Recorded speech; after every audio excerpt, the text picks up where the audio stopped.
আসসালামু আলাইকুম। Magic island. হঠাৎ করেই আমরা ঈদের পরপর একটা কোথাও বেড়াতে যেতে চাচ্ছিলাম যেখানে বাচ্চারা খুব আনন্দ পাবে। এই তো আমরা বেরিয়ে পড়লাম, যেই কথা সেই কাজ। আমরা দুজনেই বেরিয়ে পড়লাম বাচ্চাদেরকে নিয়ে। এই তো আমরা যাচ্ছি।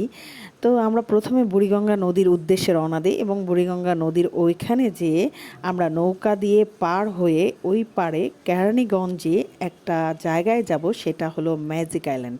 তো আমরা এই পথটাই অবলম্বন করেছি এই কারণে যে এই পথটা শর্টকাট, আর শর্টকাট পথে খুব স্বল্প সময়ে যাওয়া যায়, তাই আমরা এই পথটাই অবলম্বন করেছি। তো আসুন আজকে ম্যাজিক আইল্যান্ডের কিছু খরচ সম্পর্কে বলবো এবং ম্যাজিক আইল্যান্ডের ড্রাই পার্কটা আপনাদেরকে আজকে ড্রাই পার্ক নিয়েই থাকবে আজকের ভ্রমণটা। এই তো আমরা নৌকা পার হচ্ছি, নৌকা পার হতে আমাদের প্রতিজন 15 টাকা করে নিয়েছে, তবে বাচ্চাদের জন্য কোনো টাকা পয়সা নেয়নি, মানে আমাদের দুজনের 30 টাকা লেগেছে। তারপরে নদী পার হওয়ার পরে একটা জায়গা আছে, মানে সেখানে আবার 5 টাকা করে নেয় সম্ভবত। তারপরে এই তো আমরা অটোতে উঠে বসি। অটোতে এখান থেকে যেতে প্রায় আনুমানিক 40 থেকে 45 মিনিট লাগে। আর এই রাস্তাটা এতটা ক্লিন, এতটা সুন্দর এবং এতটা মনোমুগ্ধকর, রাস্তাটাতে ভ্রমণ করতেও খুবই ভালো লাগে, কারণ এখানে কোনো যানজট নেই। রাস্তাটা কেরানীগঞ্জ, আমরা কেরানীগঞ্জে এখন অটোতে উঠেছি।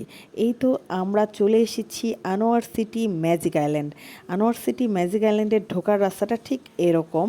আর এই তো টিকিট কাউন্টার, দেখুন কতটা ভিড় টিকিট কাউন্টারে, এবং বাচ্চা আর বাচ্চা, তার সাথে সাথে মা, আন্টি, খালা, মানে বাবা, চাচা, সবাই, পরিবারের সবাই নিয়ে এরকম একটা সুন্দর পার্কে বেড়াতে এসেছে। আমারও খুব ভালো লেগেছে দেখে, পরিবেশটা কতটা সুন্দর আর কতটা পরিষ্কার এবং নেট অ্যান্ড ক্লিন। দেখুন এখানে পানি খাওয়ার ব্যাপারেও খুব সুন্দর করে লেখা আছে। আর এই দোলনাটা আমার কাছে খুব অসম্ভব ভালো লাগে। ছোটোবেলা থেকে শিশু পার্কে যতবার গিয়েছি আমি এই দোলনাটাতে উঠি, তো আমি উঠেছি, তা আমাকে তো আর আমি ভিডিও করতে পারছি না, তো অন্য যারা যারা উঠছে তাদেরকে ভিডিও করছি। এখানে সাধারণত বড় বড় মানুষই উঠতে হয়, তার মধ্যে আমার মেয়েটা তো বড়, ছোট মানুষ কিন্তু বড় বড় ভাব, সে তো উঠেছেই। তো যাই হোক, এই তো আমরা ওখান থেকে নেমে একটু কিছু হালকা পাতলা খাওয়ার জন্য এখানে ছোট একটা রেস্টুরেন্ট আছে, সেখানে বসেছি। তখন সম্ভবত দুপুর 12টা, 12:30 বাজে। তো এই তো রেস্টুরেন্টটা, এখানে একটা ওপেন রেস্টুরেন্ট এটা বলতে পারেন, একটু টিন দিয়ে উপরে ফ্যান ট্যান দিয়ে খুব সুন্দর করে একটা রেস্টুরেন্ট করা আছে, যেখানে বসে আপনি দুপুরে লাঞ্চ করতে পারবেন।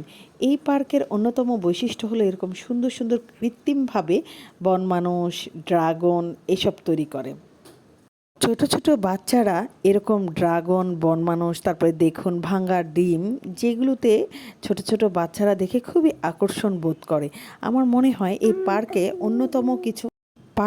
অন্যতম বৈশিষ্ট্য হলো, এই পার্কের ড্রাই পার্কের অন্যতম বৈশিষ্ট্য হলো এক সাইডে আপনার বিভিন্ন রাইডস দিয়ে রেখেছে, আর আরেক সাইডে এরকম বনমানুষ, ড্রাগন, রেস্টুরেন্ট, তারপরে মহিলাদের নামাজের